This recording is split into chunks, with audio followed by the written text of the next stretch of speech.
สวัสดีท่านผู้ชมที่เคารพนำท่านผู้ชมมาติดตามข่าวกีฬาฟรานตอเรสยิงประตูนาที106เป็นประตูไซสวยทีมชาติสเปนเอาชนะทีมชาติอาร์เจนตินาแชมป์เก่าที่เหลือผู้เล่น10คน1-0ในระยะต่อเวลาพิเศษของแชมป์บอลโลก2026รอบชิงชนะเลิศที่สนามเมดไลฟ์ท่ามกลางผู้ชมเต็มความจุของสนาม 8663 คน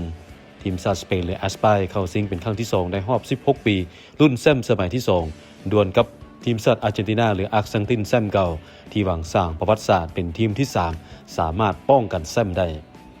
การแข่งขันตลอด90นาทีสเปนเป็นฝ่ายครองบาลและมีโอกาสบุกอยู่ฝ่ายเดียวแต่จ่อเกมรับของแชมป์เก่าบ่ได้มาในระยะต่อเวลาบาดเจ็บตั้งที่2แชมป์เก่าเหลือผู้เล่น10คนเมื่อเอนโซ เฟร์นันเดสได้ส่งบัตรเหลืองเป็นบัตรแดงนาที90+3จบเกม90นาทีเสมอกัน 0-0 ต้องไปลุ้นต่อในระยะต่อเวลาพิเศษอีก30นาทีและเป็นสเปนมาได้ประตูไซในนาทีที่106จากตัวสำรองฟรานตอเรสเฮ็ดให้ทีมชาติสเปนเอาชนะทีมชาติอาร์เจนตินาแบบวุดวิด1-0สเปนคว้าแชมป์บอลโลก2026เป็นแชมป์สมัยที่2ต่อจากปี2010รับขันแชมป์พร้อมเงินรางวัล$50 ล้าน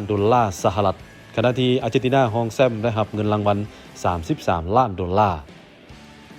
สำหรับรางวัลนักกีฬาดีเด่นในครั้งนี้เป็นของโรดี้กัปตันทีมชาติสเปนรางวัลดาวเด่นเป็นของพอล กูบาซีเซนเตอร์แบ็กวัย19ปีของทีมแชมป์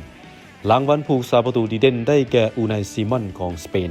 และรางวัลดาวยิงสูงสุดคิเดน เอ็มบัปเป้จากทีมชาติฝรั่งยิงได้10ประตูในขณะที่รางวัลทีมมารยาทดีเด่นได้แก่ทีมชาติเนเธอร์แลนด์หรือทีมชาติโฮลังส่วนครั้งต่อไปปี2030ประเทศโมร็อกโกโปรตุเกสและสเปนจะเป็นเจ้าภาพหลักร่วมกัน